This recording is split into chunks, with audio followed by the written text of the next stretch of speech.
이사 비용을 줄일 수 있는 꿀팁 같은 게 있어요? 많습니다. 이삿짐은 미리 옮겨놓으면 아무래도 이사에 대해서 리스크가 작아지기 때문에 그 비용은 좀 줄일 수가 있고, 에어컨은 이사업체에 맡기시면은 에어컨 업체에 통째로 맡기는 것보다 한 8만 원에서 10만 원 정도 싸게 맡길 수가 있겠죠. 옮기다가 파손되면 우리가 변상을 해드리고 또는 AS를 해드리니까, 그래서 가능한 한 전자제품은 가전업체에 맡기지 마시고 이사업체에서 하는 게 더 비용을 절감할 수 있는 부분이고, 그 다음에 이사 날짜를 정할 때 소름 날피하는 게 20% 정도 싸게 할 수 있는 부분이 있습니다. 견적은 어떻게 진행이 될까요? 전체적인 고객분의 집 구조를 먼저 봐요. 그 다음에 이삿짐 정보를 보고 이삿짐을 도울 인부가 몇 명 투입되는지 먼저 파악이 돼요. 가전 가구가 많다고 하면 남자가 많이 와야 될 것 같고, 주방짐이라든지 옷이 많다고 하면은 여자분이 많이 와야 돼요.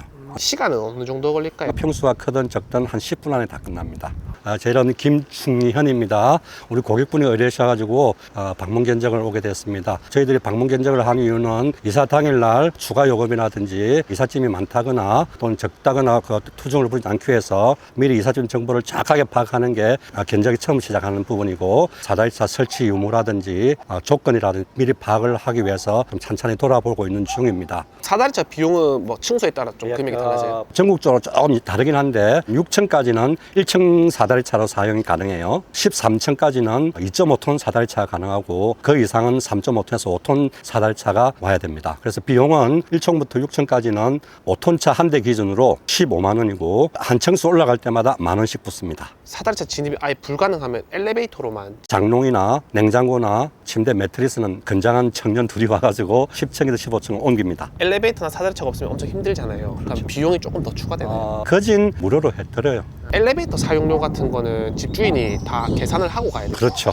한 70%, 80%는 거진 5만 원 정도 받죠. 고객들이 많이 궁금해할 것 같아요. 견적은 어떤 식으로 측정이 되는지. 이삿짐에서 금액을 책정하는 가장 중요한 요인은 이삿짐이 많든 적든 인부가 몇 명이 들어갔다서 금액이 세팅이 됩니다. 그 다음에 평균 금액이라는 게 있습니다. 가구수, 인원수에 따라서 금액이 거진 평균적으로 나와요. 24평 3명일 경우는 한 100만 원 정도 이루어집니다. 한 5톤 짐이 나오거든요. 근데 고객분들이 5톤 짐 하면 무게는 얼마 안 나는데 왜 5톤이냐 하는데, 이삿짐 센터에서 정하는 5톤이는 차가 실리는 부피를 이야기하는 거예요. 5톤인 경우 평균적으로 100만 원 정도 보시면 되고, 그 이상 올라가면은 톤수에 따라서 한 20만 원 정도 추가된다 보시면 돼요. 견적에 대해서 비용이 따로 발생되는지 궁금한 부분도 있을 것 같은데, 고객님한테 협의를 위해서 가는 거기 때문에 어떠한 경우도 비용은 없죠. 출장비나 기름값 이런 거는 강요한 데가 업체가 없다는 거네요. 대체적으로 그래요. 없어요. 아까 전에 거리도 얘기하셨잖아요. 부산 시내는 거리가 짧든 길든 비용은 거기서 크게 추가되거나 또는 감소되는 건 없어요. 이삿짐 비용을 형성하는 게 차로 움직이는 거리에 따라서 형성되는 게 아니라, 인부가 포장을 하고 차에 싣고 이사하는 곳에 가서 또 원위치로 이삿짐을 풀어드리는 비용이지 옮기는 비용은 포함이 안 돼 있습니다. 올라가 볼게요. 이 정도 공간이면은 냉장고 들어올 수 있죠. 침대, 더블도 들어와요. 보통 16인승이면은 가정주택에 있는 모든 가정 가구는 다 들어와요. 그러니까 몇 인승 이하부터는 조금 타기 어렵나요? 세대수에 따라 다른데, 빌라 같은 경우는 6명 타는 거잖아요. 그때는 아무것도 못 실어요. 사람만 타야 돼요. 안녕하세요. 아정당에서 나왔고요. 저희들 이제 이사 견적을 보기 위해서 방 곳곳이 열어볼 겁니다. 좀 예를 해주시겠습니까? 예, 알겠습니다. 천천히 쳐다보겠습니다. 예, 예. 이 농, 자, 열어봐도 되겠죠? 네, 다 열어보셔도 돼요.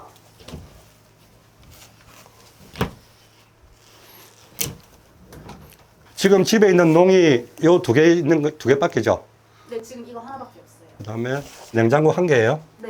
양문형 냉장고 없으시고 됐고, 옷 같은 거는 포장이 어떻게 되나요? 저희들은 이제 옷박스라고 따로 있습니다. 옷박스에는 애기용 박스가 있고 외출용 박스가 있고 세탁하기 전에 박스가 세 가지가 있어요. 그러니까 포장 이사를 하다 보면은 빨래를 안 하는 옷까지 많아요. 그럼 그런 옷을 또 빨래한 옷하고 섞으면 안 되니까, 특히 신생아 있다든지 또는 고객이 요청하시면은 박스 안에 이중 포장을 할 거예요. 비닐을 싸고 그다음 그 위에 덮고 또 카바를 씌우고 박스를 넣을 거예요. 옷장은 가져갈 때 그러면 통째로 포장하는 건가요? 따로따로 하고 그다음 안에 있는 옷은 다 뺄 거예요. 그래야지 무게 때문에 스크래치가 난다는 게 없습니다. 일을 빨리 끝내고자 그대로 놔두고 테이프 발라가 그냥 갖고 가는 경우가 많아요. 그렇게 되면 분명히 말썽이 생깁니다. 이 무게 때문에 이 뒤틀림이 발생할 수 있어요. 그러면 이런 목재 같은 거는 별로 안 부수시잖아요. 유리 같은 거는 어떻게 되나요? 특히 이사를 하면서 파손되기 쉬운 게 식탁돌, 유리, 장식장, 그다음에 이런 전자레인지 같은 경우는 다 깨지기 쉬운 걸로 되어 있잖아요. 항상 부딪혀도 깨지 않도록 카바를 씌울 거예요. 자, 주방은 나름대로 수납장이 많은 주방이에요. 그래서 우리가 숟가락 하나까지 다 포장을 할 겁니다. 이사 가서 수납장이 똑같지 않다 하더라도 비슷한 공간에 놓을 수 있도록 그렇게 할 거예요. 이제 이사 당일날 고객분들이 아무리 집을 깔끔하게 한다고 노력을 하더라도 이사를 하면 항상 쓰레기가 생겨요. 그래서 제가 요청할 때 75리터 쓰레기 봉투 하나만 준비해 놓으세요. 이렇게 합니다. 거기 다 담으면 되니까요. 그럼 거실 쪽에서는 견적을 어떤 걸 대부분 거실에 홈이 제일 많이 파져요. 특히 이 소파 옮길 때 조금만 끌고도 홈이 파져요. 안 봐도 나오죠. 이쪽하고 많이 나옵니다. 이제 우리가 이사를 가는 집에 이사는 항상 보양재를 깔아야 돼요. 네. 보양재를 안 깔면 이런 현상이 생긴다는 이야기거든요.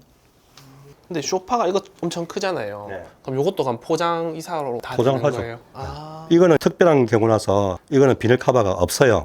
이제 비닐 커버를 씌우고 단면을 덮을 거예요. 그럼 여기 거실장이 있잖아요. 네네. 혹시 책 같은 거는 또 어떻게 이동이 되나요? 책박스가 따로 있습니다. 부서지거나 이런 경우는 아니잖아요. 그죠? 아, 그럼 거실장이랑 한 번에 옮기는 건가요? 그렇게 되면? 거실장 다 빼야죠. 그다음에 이제 베란다를 보시면은 물 있으면 물을 빼고 옮길 거고, 그 다음에 세탁을 안 해놓은 옷감이 있으면 그것도 박스로 따로 담을 거니까 가서 세탁기 옆에 놔둘 거예요. 그러니까 그걸 다 우리가 표기를 합니다. 박스에다. 여러 곳에 견적을 받아보는 게 좋을까요? 그렇죠. 이사업체의 견적을 받아보실 때 물론 아정당의 체크리스트에 다 포함되어 있겠지만은 특히 인원 구성이라든지 인부의 연령대, 자재, 당일날 추가 요금이 없는지 꼭 확인을 해주시기 바라고요. 세 번째는 이사보험이라는 게 있습니다. 꼭 가입되어 있는 확인을 하시고, 그리고 이사 비용에는 식사비가 포함되어 있지 않습니다. 견적을 꼭 방문으로만 받을 수 있을까요? 저희 업체 같은 경우는 세 가지로 나눕니다. 첫째, 원룸일 경우, 화물로 따지면 1톤차 한 대 이내일 경우는 사진 견적으로도 충분해요. 그다음 투룸 이상 되면은 각 방마다 사진을 딱 찍습니다. 근데 문제는 18평 이상의 아파트는 무조건 방문 견적을 해야 됩니다. 고객분들하고 저희들하고 보는 견해가 좀 달라요. 저는 창고 있잖아요. 저는 창고 하나는 짐이 없다고 생각하고 계시는 거예요.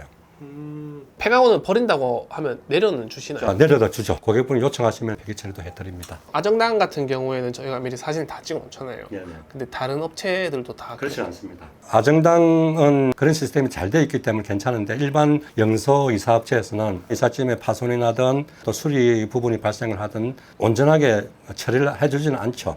나몰라라 하는 경우가 많아요. 파손된 물건은 어떻게 보상되나요? 저희 아정당 시스템은 총 금액 1,000만 원까지 보상 처리를 할 수 있게 되어 있습니다. 고객분이 안심하고 걱정 없이 이사할 수 있도록 시스템이 잘 되어 있는 걸로 알고 있습니다. 사다리차가 여기로 이제 진입이 될 것 같나요? 사다리차를 설치할 때도 먼저 봅니다. 이삿짐이 어디서 나오는가. 자, 여기서는 나오기 힘들겠죠. 그러면 이쪽에서 다 이동을 하니까 이쪽으로 문을 열면 열립니다. 이렇게 하면 되겠죠. 사다리차를 댈 수 있도록. 사다리차 이제 진입하는 게 그것도 이제 고객한테 미리 말씀을 드리나요? 그렇죠. 바람이 불거나 또는 비가 많이 오거나 하면은 그날 이사를 연기할 수 있으면 좋은데 연기를 보통 못 해요. 이사 날은. 그러면은 사다리차를 못 쓰고 엘리베이터를 사용을 할 겁니다. 여기 고양이가 있는데 이 반려동물 키우는 집은 이사 비용이 좀 더 높게 아니 그렇지 않습니다. 반려동물은 이사 당일날 고객분이 고양이나 강아지는 좀 민감하니까 딴 데 좀 옮겨 놓으시면 좋겠죠. 캣타워나 캐딜 같은 캣타워. 거 네. 이거는 분리하고 또 조립까지 다 해주시나요? 차 적재 상황에 따라서 달라집니다. 보통 캣타워는 분해하면 조립하기가 참 어려워요. 가능한 한 분리 안 하고 옮기는 게 제일 나아요. 여기도 집을 간단하게 일단 청소는 해주시나요? 이제 입주 청소처럼 해드리진 않는데 쓸고 닦고는 다 해드려요. 기본적인 청소까지. 기본적으로. 여기도 에어컨이 있는데 네네. 에어컨은 포장해서 가나요? 그렇죠. 붙어 있잖아요. 그죠? 그래서 가스관을 잘라가지고 가스를 빼고 옮겨야 되겠죠. 이삿짐을 옮겨주는 직원 수는 어떤 기준으로 정하게 되나요? 짐이 5톤일 경우에는 남자 3명, 여자 1명이 들어와요. 그건 딱 정해진 거예요. 5톤이라는 거는 24평 기준의 보통 평균 짐입니다. 근데 28평부터 42평까지는 6톤에서 7톤이 나와요. 그때 남자 4명, 여자 1명 들어가죠. 그 다음에 40평이 넘어간다 하면은 남자 4명, 여자 2명이 들어갑니다. 그래서 금액이 달라지겠죠. 그러면 인부에 대해서 인건비가 조금 자, 인부는 항상 그 고객분한테 이야기하는 게 연령층을 잘 보라는 거하고 한국인을 쓰라는 거 항상 강조를 해요. 연령층을 강조하는 거는 이 일의 제일 정령의 나이가 50대예요. 이제 60대도 괜찮아요. 70 넘어가 버리면은 집중력이 떨어져요. 60대 초반은 거의 사고가 안 나요. 조심스럽게 합니다. 20대, 30대 초반, 70대는 항상 사고가 나요. 힘이 들어서 그럴 수도 있고 자기 의지가 없어 그럴 수도 있고. 그 다음에 저는 강력하게 외국인 쓰는 걸 반대합니다. 첫째 뭐냐면은 인부의 가격이 싸요. 특히 우리나라에 현재 외국인 인부가 한 70%, 80%가 몽골에서 들어온 사람이거든요. 몽골 인부를 쓰는 거는 용역으로 쓰는 거거든요. 그 외국인들이 직원이 아니잖아요. 용역이니까 이삿짐을 함부로 하는 경우가 많아요. 대충 둘러보셨을 텐데 경적서를 꼭 작성해야 되는 이유가 있을까요? 그럼요. 견적서는 진짜 중요합니다. 견적서가 필요한 이유는 이사 당일 고객분을 보호하는 거예요. 이사 당일날 대화로만 했다가 이 고객하고 나하고 계약을 해야 되겠다 싶어서 굉장히 낮은 가격에 부르는 거예요. 그럼 이사 계약을 했단 말이죠. 그런데 이사 당일날 짐이 생각보다 많네요. 한 대 더 불러야 되겠습니다. 안 불러도 되는데. 그렇게 하는 경우가 비일비재했다. 현재까지 그렇게 관행으로 되어 있는 업체가 많아요. 그래서 그걸 방지하는 게 목적이고, 두 번째는 뭐냐면은 이렇게 견적서를 작성을 해가면은 이사업체에서 이사 당일날 이 고객님의 짐을 우리가 다 파악을 해야 된다는 이야기죠. 그 다음에 그걸 보고 포장 자재를 준비하는 거예요. 이사업체에서는.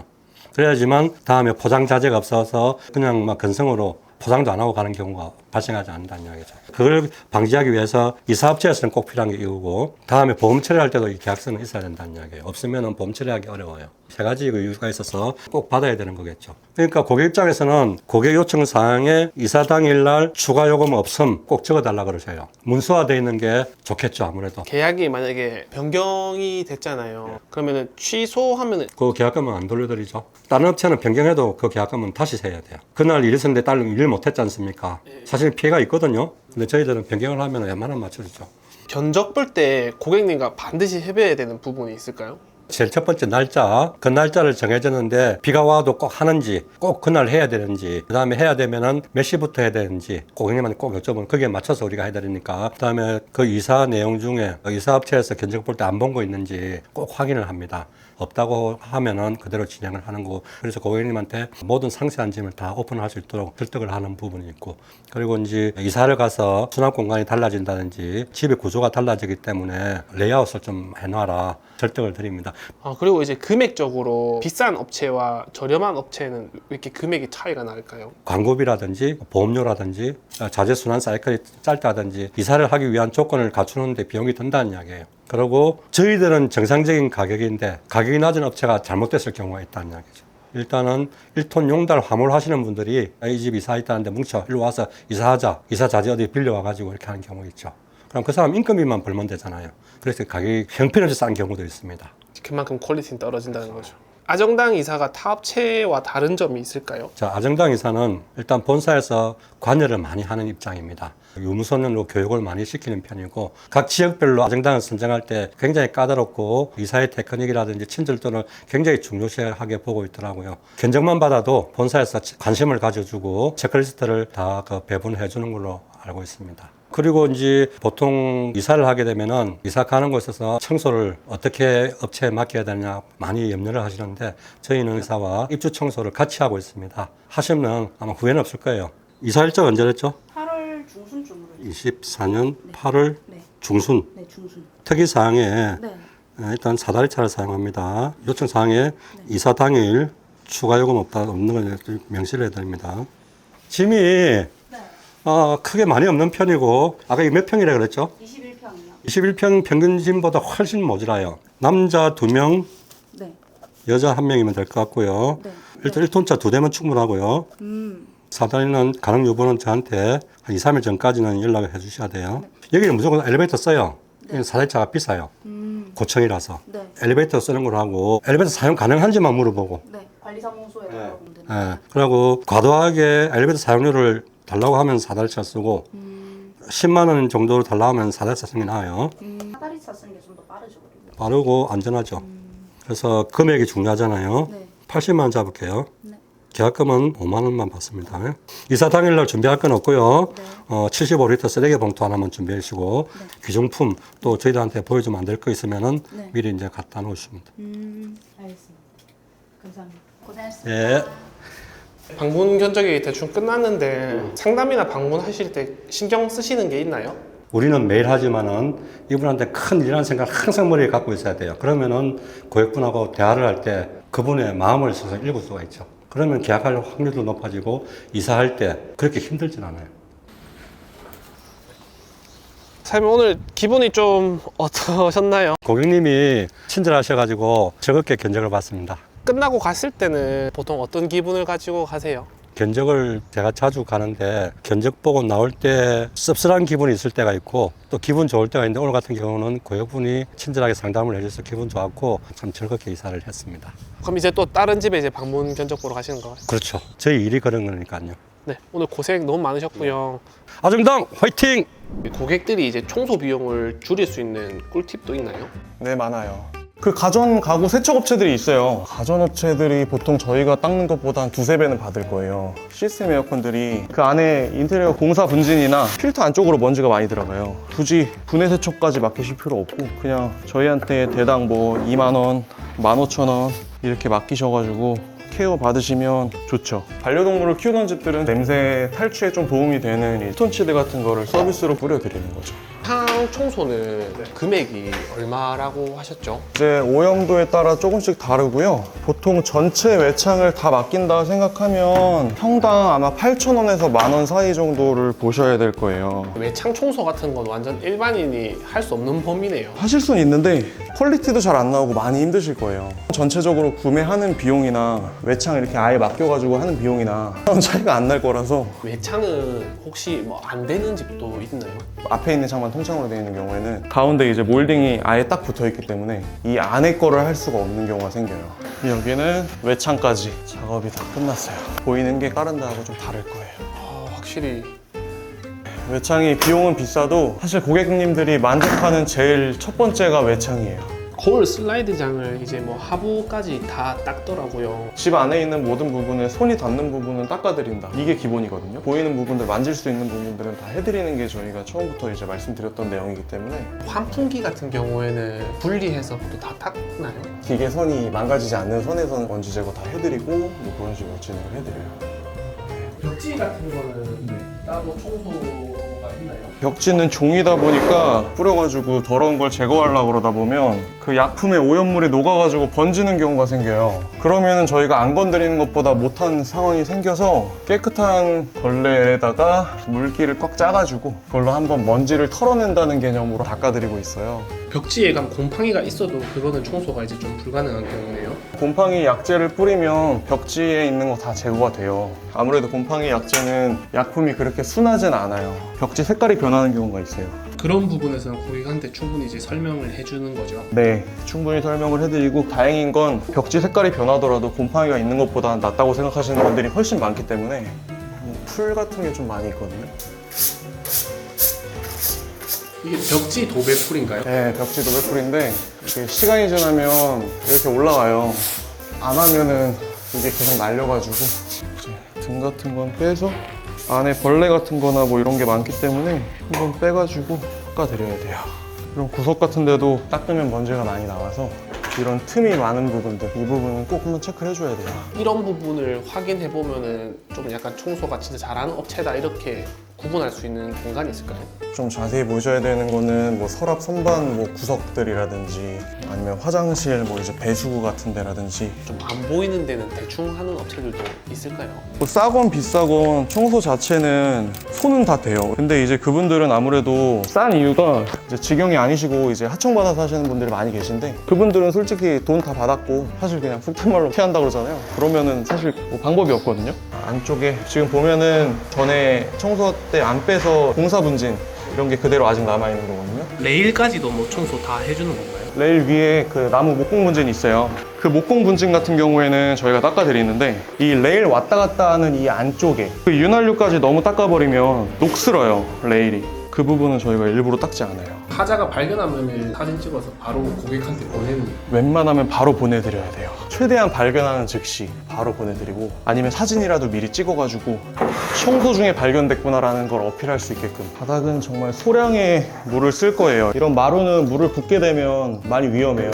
살짝 바른다는 개념이라서 빠르게 끝내야 돼요. 근데 이게 좀 빨리 안 끝내면은 좀 바닥이 상해서 그러는 거죠? 네, 바닥이 위험할 수 있어서 지금 보면 거품 때문에 물이 스며들지 않고 위에 살짝 떠 있어요. 틈새에 안 들어갈 수 있게. 물이 막 흐를 정도로 하면 조금 위험하고. 어떤 청소가 진행되나요? 오늘은 입주 청소로 들어가는 거고요. 이사하시기 전에 청소가 들어간다고 보시면 되고, 평수는 34평으로 해서 그렇게 진행이 되네요. 신축 아파트도 보통 청소를 진행하나요? 사실은 신축이 일이 더 많아요. 구축 같은 경우에는 그냥 기본적으로 살던 곳이라서 기름때 같은 게 많긴 한데, 신축은 온 집안에 다 먼지가 있다고 보시면 돼서 신축이 오히려 더 힘들어요. 입주 청소 같은 경우에는 보통 비용을 어떻게 측정이 되나요? 보통 이제 평당 10,000원에서 13,000원 금액으로 견적이 들어가는데, 베란다가 확장형인지 아닌지, 아니면 베란다가 따로 몇 개인지, 그런 거에 따라서 견적이 왔다 갔다 한다고 보시면 돼요. 예약금은 보통 한 % 정도 받아요? 근데 회사마다 달라요. 이게 퍼센트지로 하는 데들도 있고, 뭐 10만 원 받는 데들도 있고, 당일 위약금은 뭐 50% 뭐 이런 식으로. 어디까지 청소가 진행된다고 보면 될까요? 현관 들어온 입구부터 집 안의 모든 공간이라고 생각을 하시면 돼요. 전체적으로 하자가 있는지 체크하고요. 그리고 창틀을 닦을 때 약품을 쓰기 때문에 미리 이렇게 보양지 같은 작업을 조금 해놓는 편이고요. 이제 여기 같은 경우에는 환기를 아예 안 해가지고 곰팡이가 좀 많아요. 세제로 닦는 게 아니고 곰팡이도 균이기 때문에 살균을 해야 돼요. 더 받진 않고 그냥 살균 처리를 해드릴 건데, 청소업체마다 조금씩은 다를 수는 있어요. 약품이 혹시 어떤 약품을 사용하는 거예요? 저희는 친환경 약품을 사용을 하고요. 오염이 너무 많이 심한 곳들은 작업하기가 힘들 수 있기 때문에 조금 더 센 약품을 써도 되겠냐라고 물어보고 나서 작업을 하는 편이에요. 여기도 보면 녹이 좀 많아요. 안 닦일 것 같은 것들, 이건 미리 말씀을 드려야 돼요. 저희 청소하기 전에 들어서 체크를 해봤는데 이런 부분이 있었다. 평범한 업체랑 금액이 얼마 정도 차이 날까요? 근데 사실 그렇게 많이 차이 나지도 않아요. 30평 기준으로 말씀을 드리면 정말 차이가 얼마 안 나면 3만 원이고요. 10,000원이라도 더 싼데 하고 싶다 하시는 분들 많은 걸로 알고 있긴 한데, 이게 집이라는 게 최소 2년 정도는 거주를 하시기 때문에 이상한 업체나 뭐 이런 거를 좀 피하시는 게, 사후 처리가 별로 없으니까. 아정당 클린이 조금 타 업체와 다른 점이 뭐가 있을까요, 그러면? 저희는 일단은 전국적으로 직영 팀들이 다 있기 때문에 지역 구분 없이 상담이 가능하고, 밤 10시 뭐 그때까지도 저희가 상담이 가능하거든요. 저희가 청소 끝난 다음에 피톤치드라든지 연무살균이라든지 서비스를 좀 해드리는 게 있어요. 마음에 안 들어요 하는 부분이 생길 수 있는데, 그런 부분들은 청소 끝나고 나서도 이렇게 문의를 주시면 바로 재방문해가지고 한 번 더 해드린다든지 이런 식으로 진행되는 게 있어요. 만약에 청소하고 나서 입주도 안 했는데 ASR게 보이는 경우들이 있어요. 그럼 저희가 또 이제 뭐 융통성 업계 고객님 AS 안 돼요 이렇게 하진 않아요. 그런 경우에는 뭐 한 번 더 가드릴 수는 있어요. 고객들이 좀 냄새에 대해서도 같이 좀 예민한 경우가 많나요? 동물 키우던 집들 가서 사용한 걸레는 바로 그날 다 폐기를 해야 돼요. 반려동물 키우던 집들은 하루 만에 다 빼긴 힘들어요, 냄새를. 그래도 저희가 냄새 탈취에 좀 도움이 되는 이 피톤치드 같은 거를 서비스로 뿌려드리기 때문에 환기를 이사하시고 나서도 좀 오랜 동안 좀 하셔야 돼요. 걸레를 조금 관리를 안 하신 팀장님들이 청소를 가면 그 안에서 냄새가 좀 많이 나요. 걸레도 자주자주 새 걸로 바꿔가면서 작업을 하면 냄새 날 이유가 없어요. 배수구 같은 곳은 청소는 진행이 되는 거죠? 배수구 청소는 다 진행이 되고요. 이제 배수구 오염이 심한 데들은 스팀 같은 거나 뜨거운 물을 이렇게 부어가면서, 뜨거운 물만으로도 살균이 효과가 좀 있거든요. 근데 청소를 하다 보면 배관에서 유난히 냄새가 많이 올라오는 집들이 있거든요. 그러면 저희가 고객님한테 따로 안내를 드리고 관리실에다가 문의를 할 수 있게끔. 화장실 한 개랑 두 개랑 이제 금액 차이가 조금 있을까요? 요즘에 신축 아파트들 가보면 기본적으로 화장실이 2개예요. 화장실 2개나 아니면 싱크대에 있는 뭐 수납장이나 뭐 신발장이나 이런 것들 들어가지는 않을 거예요. 밤늦게 이제 요청하는 경우에도 이제 진행이 되나요? 밤늦게 요청하시면 비용이 아마 일반적인 청소 시간보다 조금 더 많이 늘어나긴 할 거예요. 혹시 줄눈 같은 경우에는 곰팡이가 많이 서렸을 때도 완전 하얗게까지 만들어 주나요? 저희가 곰팡이 제거를 할 때 균 자체는 다 죽이는데 그 변색된 게 안 돌아오는 경우가 있어요. 그게 줄눈하고 실리콘이 특히 그래요. 이염이 한번 깊게 박히면 안 돌아오는 경우가 있어서 그거는 재시공을 하시는 방법밖에 없어요. 청소할 때 요청하는 게 더 저렴할 수도 있겠네요. 출장비나 인건비 같은 건 이미 청소 금액에서 빠져버렸기 때문에 조금 더 저렴할 수는 있죠. 네. 흡연하시는 분들도 있잖아요. 그런 것도 이제 제거가 되나요? 제거 다 되고요. 방이랑 뭐 거실 아무 데서나 막 피우시는 분들 꽤 많이 있거든요. 그러면 모든 몰딩이 다 노래져 있어요. 그럼 이런데 저희가 다 약품 뿌려가지고 하나하나 손으로 다 이렇게 다시 닦아내야 되는데 그렇게 되면 요금이 좀 추가가 되죠. 모서리를 한 번씩 더 닦아줘야 돼요. 이렇게 체크하면서 하다 보면 지금 여기 실리콘이 없잖아요. 이런 거 나중에 체크해가지고 고객님한테 말씀을 드리는 거예요. 여기 실리콘이 떨어진 부분이 있다. 알고는 계셔야 될 것 같다. 이런 식으로. 웬만하면 청소하면서 거의 다 발견되겠네요. 네, 맞아요. 처음에 발견하기 쉽지가 않고 청소하다가 중간중간에 보이는 부분들이 되게 많아서 체크 한번 하고 나면 이제 여기서 먼지가 한 번 더 떨어지니까 바닥을 물걸레로 한 번 더 닦아낼 거예요. 주방에 후드가 있을 텐데 사용한 적이 없는 경우에도 청소가 진행되나요? 안쪽에 분진이 굉장히 많기 때문에 전체적으로 다 탈거할 수 있는 건 이렇게 기름때 제거하고 먼지 제거하고 이렇게 놔둬요. 이 안쪽에 기계 있는 부분들이 있어요. 이 주변에 뭐 이런 데들은 기름때 제거를 당연히 해드리지만 전선이 있거나 기계 있는 부분들은 기름때 제거가 100% 안 될 수 있다는 거. 싱크볼 녹이 많았잖아요. 지금 자세히 보면은 그 녹 있던 부위들에 이렇게 점점점 이렇게 박혀 있어요. 이게 이미 싱크대가 상해가지고 파인 거예요. 이런 것들은 복원을 할 수가 없어서 사진을 찍어서 미리 말씀을 드리는 거예요. 하부장에 싱크대, 이 배관 같은 것도 청소가 들어가나요? 어느 정도 먼지 제거는 들어가고요. 싱크대 같은 경우에는 걸레바지 같은 걸 빼가지고 안쪽에 먼지 정리를 해드리는데 먼지 정리를 할 때는 건식으로 청소가 들어가요. 물 청소로 진행이 되는 건가요? 네, 바닥 같은 경우에는 물 청소로 진행이 되고요. 유리창하고 뭐 창틀 부분들 다 닦고 그래서 콘센트 안쪽이나 수전들, 뭐 보일러 위에 이런 먼지들 제거를 해드리고요. 배수구도 보면은 빼가지고 뭐 이런 부분들 다 청소를 해드리는데 페인트의 얼룩 같은 거나 먼지 정리하고 그런 식으로 들어간다고 보시면 돼요. 페인트가 콘센터나 보일러 쪽에 묻어 있으면 제거를 할 수 있나요? 기스가 나도 상관없는 부분들은 그냥 긁어서 제거를 해드리고 타일도 홈이 있다 보니까 이 홈 안에 파고든 페인트는 페인트 리무버로 지우지 않으면 이런 식으로 자국이 남아요. 이런 거는 처음에 입주하실 때 하자 접수 하셔가지고 신나 같은 걸로 지우는 거를 요청을 하셔야 돼요. 피톤시드 연묵이고요. 뭐 방식이 여러 가지 있는데 저는 이렇게 연묵이 이용해서 여기저기 뿌려드려요. 하고 안 하고의 차이가 좀 큰가요? 이제 벽지에 있는 냄새 같은 거나 뭐 아니면 포르말데히드가 조금 줄어들기도 하고요. 이거는 이제 다른 업체에서도 많이 하나요? 고객님들이 현장에 무조건 같이 있지 않잖아요. 그러다 보니까 피톤치드 그냥 했다고 하시고 안 하는 분들도 꽤 많은 걸로 알고 있어요. 전체적으로 소독한다는 느낌으로. 맞아요. 그냥 연기가 한번 꽉 차면 여기저기 이제 붙어가지고 사실 그래서 이런 거 하고 나서는 환기를 너무 많이 시키면 다 날아가요. 끝나면 이렇게 다 사진을 찍는 건가요? 청소 끝나고 원래는 고객님이 같이 오셔가지고 청소 상태 보시고 나서 결제를 진행을 하시는데요. 오늘 여기는 고객님이 방문을 못 하신대요. 그래가지고 전체적으로 청소 잘 됐는지 체크하면서 사진으로 보내드리고 검수 작업을 할 거예요. 그러면서 이제 특이사항이나 관리하는 방법, 뭐 때문에 이런 게 생긴 거니까 관리가 더 필요하다 그런 식으로 말씀을 드리고 청소가 이제 끝났는데 청소하실 때 어떤 생각을 가지고 일을 하세요? 최대한 깨끗하게 빨리 해서 딱 만족하고 갈 수 있게끔 해야겠다 이렇게 생각을 좀 하고요. 아정당 화이팅! 대체적으로 가장 신경 쓰는 건 뭐예요? 주방하고 안방을 제일 중요하게 생각할 거예요. 저희 같은 경우는 이제 체어를 꽂더라도 흰색을 꽂으려고 노력하는데 이사를 좀 빨리 끝내는데 도움이 되는 고객의 행동이라던가 이런 게 있나요? 주차 공간 확보해 주시고 버릴 거 확인해 주시고 아, 그리고 자기가 이제 챙길 물건 빼놓으셔야죠. 뭐 부동산 계약서 나중에 물건 다 쌓았는데 저희가 확인도 하지만 간혹가다 챙겼어요 하고 빠져먹는 경우가 있거든요.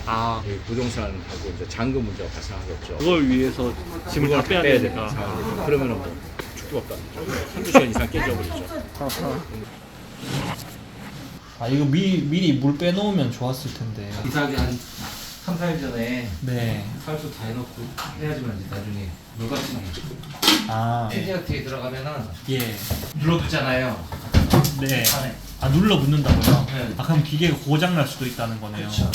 도교통보 그 전입신고 통계 자료로 보면 이사는 늘었어요. 왜요? 혼족들이 많아갖고 원룸 이사가 늘은 거예요. 그게 늘고 가정이사는 줄고 똘방똘방한 친구들은 자기가 차를 사가지고 직접 그냥 소형 이사로 그냥 하루 종일 어차피 돈 버는 거 똑같은데 일은 3분의 1도 안 하잖아요. 짐이 소형이사다 보니까. 그리고 무겁고 큰 짐이 별로 없어요. 다 빌트인이다 보니까. 그럼 진짜 소형이사하고 가정이사는 그냥 다른 차원이다 생각해도 되겠네요. 그렇죠. 사실 그게 더 힘들어요. 일단 똑같은 시간에 일을 한다고 해도 원룸이사 같은 경우는 농자차 한 대, 2대 정도 돼 기껏해야 이 집하고 이제 비교를 하면은 그 집 같은 경우는 한 5분의 1? 짐이? 원룸이사만 하시던 분들은 가정이사 와도 좀 품질 차이가 있나요? 많은 짐을 하던 사람들은 원룸이사 같은 걸 하게 되면은 나이 90살 정도로 해도 되겠다고. 제 경험상 100이면 100집이 다 다르다고 했잖아요. 똑같은 짐을 똑같이 놓고 똑같은 세대에 놓고 살아도 이사할 때 보면 달라요. 그게 이삿짐이에요.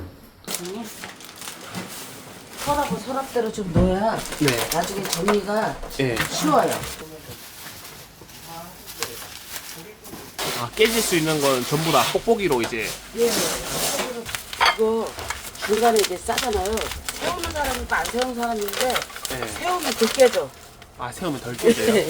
눕히면 네. 덜렁덜렁덜렁 해가지고 아, 근데 세우면은 같이 이제 묶어서 흔들리니까 예. 그런 건 좀 덜하죠. 저희가 막 여기서 막 짐 빼고 이렇게 포장하잖아요. 그러면 똑같이 원상복구 해주시는 거예요? 약간의 이제 네. 이게 틀리지만 그래도 어느 정도 보면 비슷하게 이런 데서 나온 건 그냥 그대로 들어가야 돼요. 네, 컵이 네. 나와서 컵 그대로 있다는 들어가고 네네. 이런 거는 이제 자세한 거 이제 자리가 네. 필요하면 얘기하면서 해요. 아,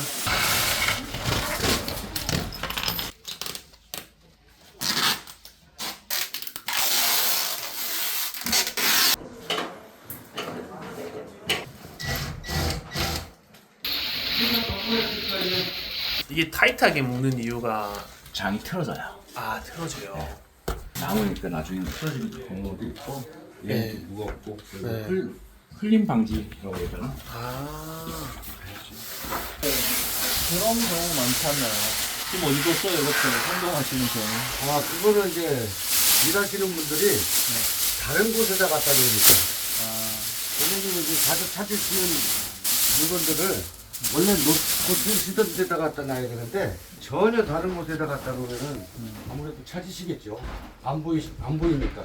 다시 찾아주시는 분들이 네. 있다 했는데 다른 곳과의 차별점이 있나요? 저 같은 경우는 초보자가 없다는 거. 초보자 자체가 안 준다는 거. 팀무원분들은 어떻게 구하신 거예요? 팀원들은 팀장한테 같이 놀아게 해서 네가 구해. 일단은 팀장하고 잘 맞아야 되니까. 능률이 차이가 얼마나요? 잘 하시는 분이랑 그냥 처음 이렇게 오신 분이랑. 작업 끝날 때쯤 되면은요 한 3시간, 4시간 이상 차이 나요. 그럼 거의 1.5배에서 2배 차이 난다는 거네요. 아까 파손시키는 애만 파손시킨다 했잖아요. 그렇죠. 초보자하고 경험이 없는 사람들 얘기인 거죠. 물건을 다룰 줄 모르니까. 그럼 이사를 좀 싸게 하는 방법도 있나요? 아무래도 이제 손 없는 날 같은 때 월말이라든가 이럴 때는 네. 그 한 2달 전에 막 이렇게 미리 예약하시면 아무래도 더 저렴하게 할 수 있는. 냉동고에서 넣는 거는 하루 정도. 저기 차가운기가 계속 있으니까 금방 이상하잖아. 2-3시간 걸리고 가는 시간이 있으니까 그 시간에는 이렇게 아주 괜찮아요. 그러면 좀 잘 깨지는 거 계란 같은 거는 어떻게 포장해요? 저랑 이렇게 네. 아, 계란 또 에어캡으로 하구나. 청소하기 전에 스팀을 쓰시는 이유가 있어요? 뜨거운 물로 세척을 하면 그 기운이 다 죽는 거예요. 세제를 안 쓰고 위생적이기도 하겠지만 안 자라다는 거죠. 네, 스팀으로 하면은 서비스 차원에서 하는 거예요. 회사마다 차별화를 두는 거죠. 이사 뺄 때는 한 3시간에서 4시간 걸린다고 하셨는데 네. 그러면 도착했을 때는 얼마나 정도 한- 걸려요? 2시간 반에서 3시간. 아, 네. 그럼 정리도 같이 하는 거 포함인가요, 시간이? 그렇게 해서 이제 한 8시간 보는 거죠. 저희 만약에 여기서 폐가구 나오면은 어떻게 처리가 되나요? 고객님께서 딱지 붙여놓으신 거는 네네. 저희가 딱지 다시 한번 확인한 상태에서 내려갖고 네. 정비실을 협조해갖고 버리는 장소까지 다 이동을 시키죠. 그러면 다 버려지는 거고요. 만약에 딱지가 안 됐을 경우에는 네. 아파트마다 좀 틀린데 네. 경비 아저씨들이 그 단가를 명시하는 경우가 있어요. 그럼 경비 아저씨하고 고객님하고 협조해서 돈을 지불하고 버리면 되겠어요. 과제를 계속 구입해야 된다 하셨는데 잃어버리는 것 때문에 그래서. 아니요, 이름은 소모품이니까. 일회용이잖아요. 예를 들자면 여기 이제 이불이나 옷 같은 걸 담았을 거 아닙니까?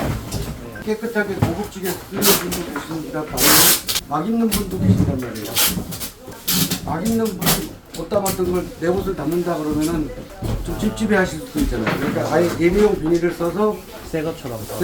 그냥 해드리면 다 기분들이 좋으시니까 그럼 말 그대로 한 번 쓰고 폐기해버리는 거예요. 보통 얼마 정도 받나요? 한 10만 원 정도 보시면 될 거예요. 평균적으로.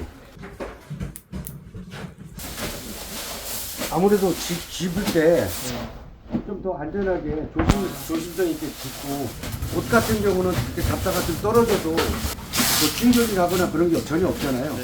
근데 이런 거는 부수려면 안 되잖아요. 책 같은 거는 예. 특정 양이 있어요. 예를 들어 지금 이렇게 그대로 꼽는데요. 요거는 이따가 와서 이제 여기서부터 그 번호대로 순서대로 이렇게 넣으면은 네. 여기 꽂혀있던 그대로 돼요.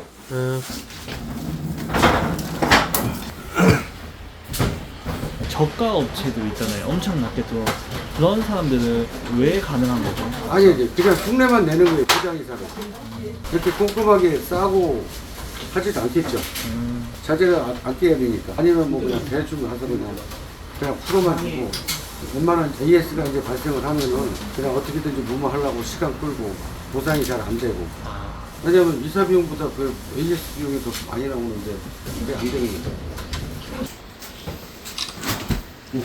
파손 때문에 미리 찍는 거예요?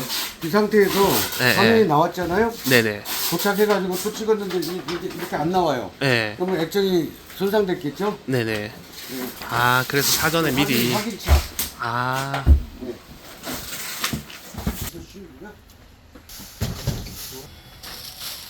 이런 거는 어떻게 싸나요? 다른 커버 씌우듯이 똑같이 싸면 되고요. 저쪽 뒷면에 보면 배관이 있는데 그거 잘라내고 배관 자를 때도 팁이라던가 이런 게 있나요? 있죠. 실외기실에 가서 가스를 몰아놓고 잠그고 자르면 돼요. 그리고 전원 차단기 내려고. 그럼 이사 가는 집에 다시 원상복구를 해주는 거예요? 실외기 연결까지? 아 그거는 그 에어컨 기사들이 별도로 하시는 거고.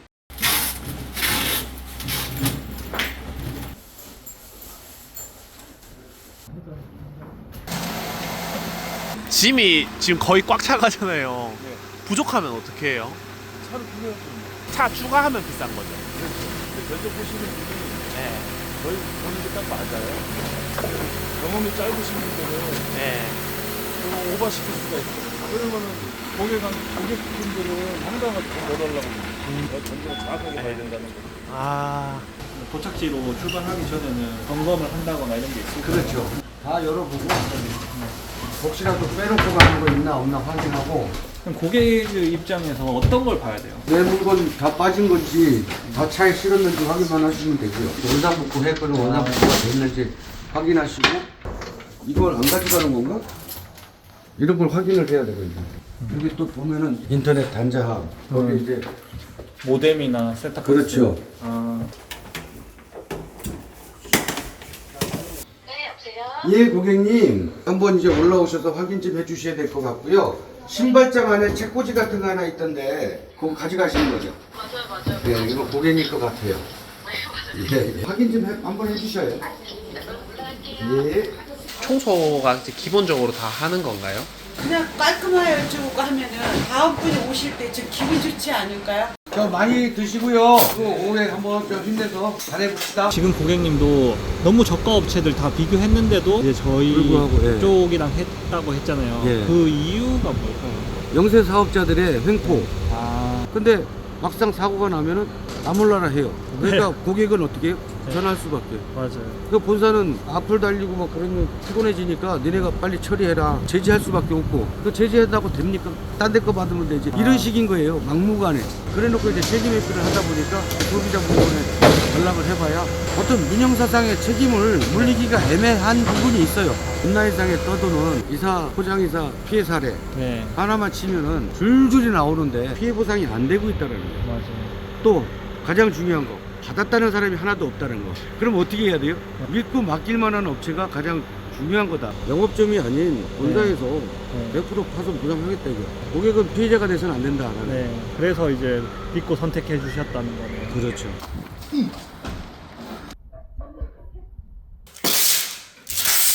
아, 이건 이제 움직이지 말라고 테이프로 다 마감하시는 거고.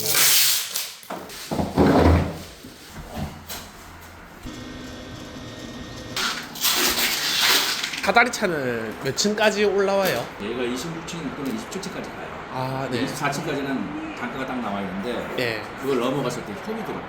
아, 그래서 단가가 많이 싸져요.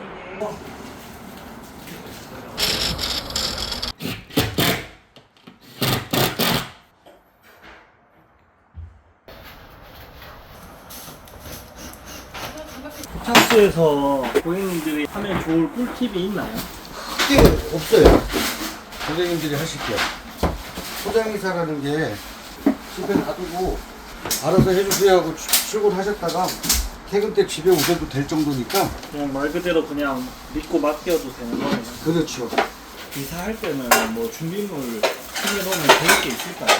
기본적인 거 쓰레기 봉투, 물티슈, 걸레, 스팀 파손으로 해가지고 100% 물티슈로 하고 스팀으로 다 해요. 그러니까 냄새도 하나도 안 나고 깨끗하잖아요. 오늘 날씨가 좋잖아요. 예. 근데 이럴 때는 어떻게 이사를 해야 되나요?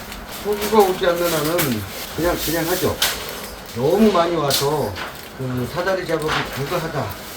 관리실에 말씀드려서 불가피하다고 이제 어쩔 수 없으니까 승강기 작업 해야 된다. 안전 때문에. 그러면 이제 그런 건 승인해 주거든요. 비 와도 뭐 이사 안 되는 건 없네요. 그렇죠. 어느 정도 비 양은 우리 이 바닥 고양지가 많으니까 덮어서 비 안 맞게. 비가 와도 좀 사다리차 층수 낮은 데는 괜찮아요? 아니요, 높은 데도 돼요. 어느 정도 오는 비는. 폭우가 오지 않는 한은 네. 가능합니다.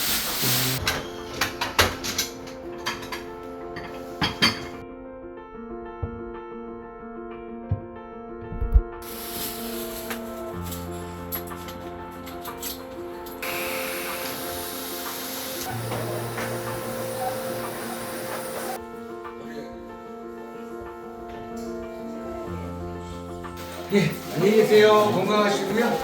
예. 오늘 예, 이제 마친 건가요? 예.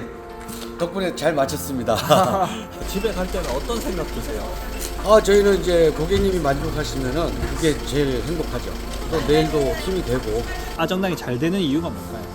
우리 직원분들한테도 말씀드리지만 첫째도, 둘째도, 셋째도 친절, 그리고 항상 즐겁게 일은 비일 내일 가릴 게 아니라 하루 재밌게 즐기고 간다는 기분으로 열심히 이제 최선을 다해서 노력하는 게 그게 고객님께 잘 어필되는 것 같고, 그래서 고객님도 또 찾으시는 것 같습니다. 다들 고생들 많이 하셨는데 제가 뭐 고맙다는 것밖에 더 드릴 말씀이 없죠.